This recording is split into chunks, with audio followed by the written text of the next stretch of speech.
Hey, what's up, everyone? Just wanted to share with you guys a couple things today. First up is just a cool discovery someone in our community came up with, and we tried to make a build out of it.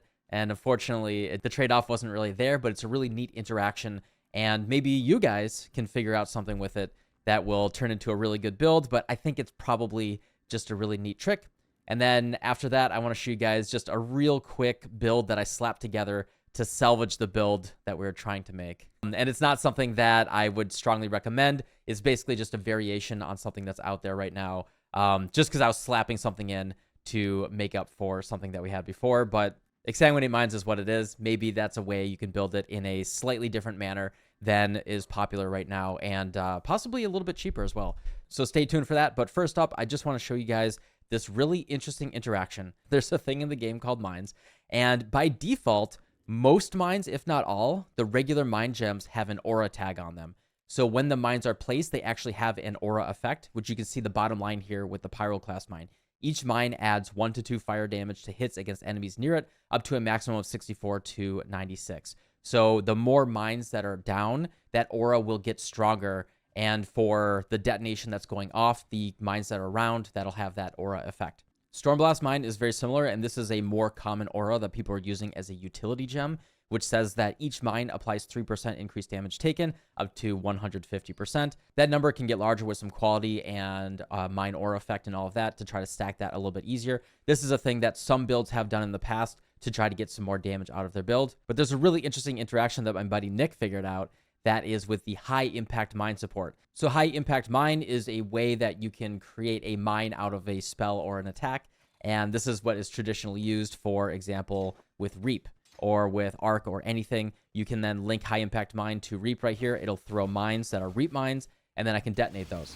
The interesting thing here is that the tag of the skill itself will change with the high impact mine support. If I mouse over a support gem right now, you get the supportable skills readout, and that now says that Reap has both a mine and aura tag. So Reap is technically now an aura, but this allows me to link support gems that have mine or aura tags to them to my Reap gem. Now, you'll notice that when I have Reap gems out, I actually have a life reservation. That is because of the life cost of Reap. Mines, if you didn't know, when you throw them out, they actually reserve mana. But if it is something like an Exsanguinate or Reap, or anything that has a pure life cost, you'll actually have to pay that life reservation instead of mana reservation. The really interesting thing here is that we can link blessing supports to our aura of Reap. Reap actually now counts as an aura that you can link a blessing support to. This is really, really weird. It makes sense, but it's awkward. So because high impact mine is an aura that the mine has the aura, the eternal blessing support is now linked to the mine itself. It's not our blessing, it's the blessing of the mine. That means the increased effect of aura, which actually at higher level blessing, you'll get an increased aura effect, will now stack on the high impact mine aura. So high impact mine comes with an aura that says 2% chance to deal double damage up to 100%.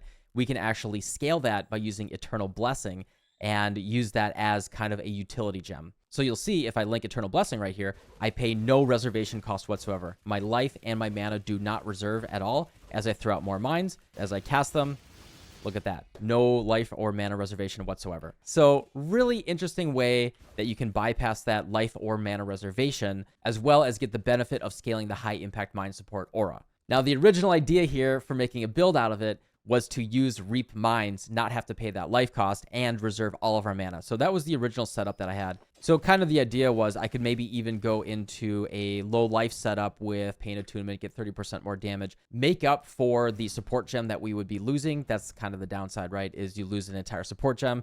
Roughly going to be closer to 40% more damage multiplier on your character for a good support gem. Kind of make that up with Pain Attunement. We also get more life reservation, so we can reserve another aura. And I'm actually even using Owl's Uprising right here to reserve as many auras as possible and not have to pay any life cost. The problem was, it just really wasn't worth it. The thing is, the life cost is annoying, but it's just not that big of a deal. You're going to pay that life cost, but you're going to be casting your mines pretty often, and you'd rather just have that really big, strong support gem. It's not that big of a deal, particularly with Reap or Exsanguinate mines. One thing that surprised me, however, I was hoping with this interaction, maybe to use something like Pyroclast or Stormblast Mine, get that aura effect, because this is like generic aura. This is increased damage to taken enemies near it, period. So you could theoretically throw down a bunch of Stormblast mines, not have to reserve any mana through Eternal Blessing support, and then we would get that as just a pure support gem. So we could do some really fun, like, bossing shenanigans with that. Unfortunately, the aura tag right here does not work for Eternal Blessing support. It will not support a mine. While Stormblast Mine has the aura tag, it is not an aura. However, if I have Reap mines with high impact mine, it counts as an aura itself now. Therefore, Eternal Blessing support will link to it. You can also use Divine Blessing or even Guardian's Blessing if you really want to, but I believe Eternal Blessing is the best one to use here. So you could use a high impact mine support with a different spell that maybe gives you additional utility, like a Shock Nova or something, and that might be some benefit there if you really wanted to throw a bunch of mines. You would want to do something like scale mine duration, something down here like Destructive Apparatus, just so your mines are out there longer. Throw as many mines as possible. Get that 100% chance for double damage. I mean, this would just double your damage, which is pretty sick. I just want to share that neat tech with you guys really quick. I don't know if there's a world where this is just a really cool utility that you fit into builds, or it's just like a cool interaction to know about. So after that, I just want to show you guys the Exsanguinate build that I slapped together based on what we had initially. And this is a little bit different than the Exsanguinate builds that people are playing right now, so I feel like it's worth sharing. So the idea is I wanted to do a mostly unique build with a lot of quality of life through the Raider. The poor little Ascendancy that could. I know she's really weak. I know she's not the best Ascendancy, but I just thought it was kind of neat, where we get permanent phasing, we get a lot of spell suppression, we get full Ailment to Void, we get a free exposure, which is so bad, but we have it. We got the max res, we got the full Ailment Avoidance, just really nice feeling. We also have Ghost Dance with a really good energy shield for relatively decent defense. I haven't really invested into it, but with our Flask up, 83% evade, 89% with lucky spell suppression. Oh, it is 79 because of Revenge of the Hunted, but just a real feel-good build to play. I have the Mine Detonation support on Automation because that is the way to do it. And all I have to do is throw my Exsanguinate mines right here. And it's pretty decent damage. It's not exceptional damage whatsoever, but, you know, Exsanguinate mines is just insane clear. And putting it together on a Raider with relatively cheap uniques. You know, I think it's a pretty cool little build that you can play. And kind of an alternative to what's out there right now that is still accessible and just kind of fun. The two things that I'm doing here that I think are kind of different is we are using a Replica Covenant right now. Actually, I'm not sure if they use Replica Covenant. My friend's playing it right now, and he's on a rare. But yeah, we have Replica Covenant, which gives us a ton of added cold damage. So we get a lot of flat added cold damage right there, to the point where we really don't have to worry as much about converting our damage. I do have some cold conversion, but we don't have that much.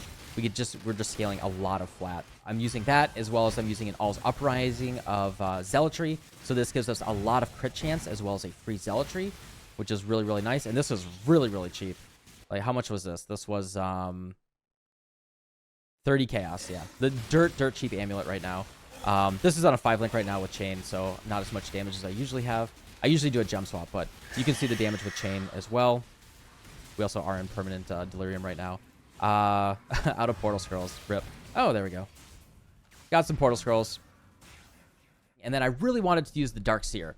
So this is a really cool rework of the Scepter that we've had this for a long time, but it got reworked. So now it gives you +2 level of all, gives you a chance to blind.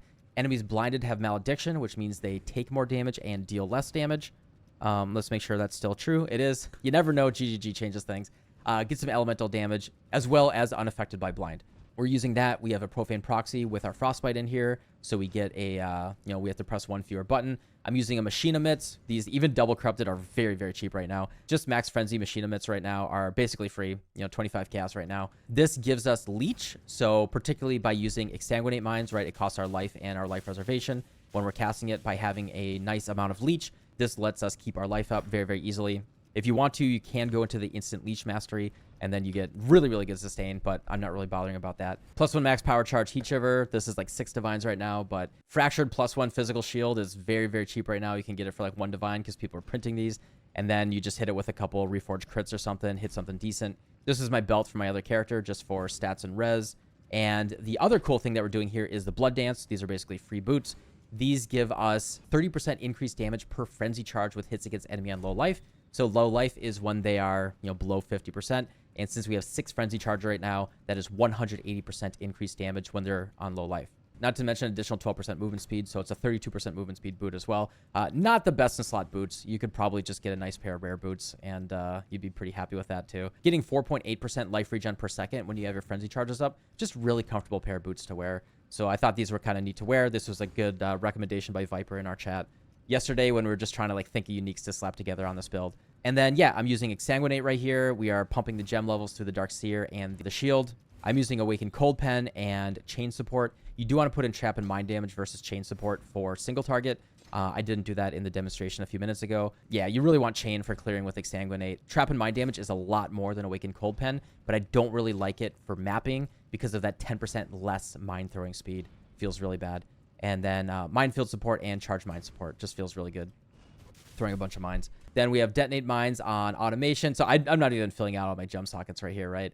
Detonate Mines with Automation, Life Tap, Steel Skin, Summon Skitterbots, Automation, Zealotry, Vitality right here, Frostblink, Assassin's Mark, also Life Tap, because we reserved all of our mana right now. We could just drop the Vitality and not worry about the Life Taps, but why not? Why not reserve everything? Shield Charge, Hatred, Grace, and Trap and Mine right here. So obviously with an Enlighten and all that, we could get a higher level of Vitality. There's a lot of stuff that we could do. It's not really a filled out build. So yeah, just a fun little build you could throw together if you have a Ranger sitting around. If you just want to throw a lot of uniques at it and, you know, just clear really quickly. It's pretty fun. What we're going to do on stream today is try to turn this into something a little bit more fun. I want to play around with a couple things, maybe the Power Siphon of Archmage, try to make a really, really big map clear build that I can take and do my 40 out of 40 challenges, kind of finish that off. We're going to start planning for that, but yeah, anyway, just want to share with you guys those couple things. Thanks for watching, and I hope to see you guys on the stream. Goodbye.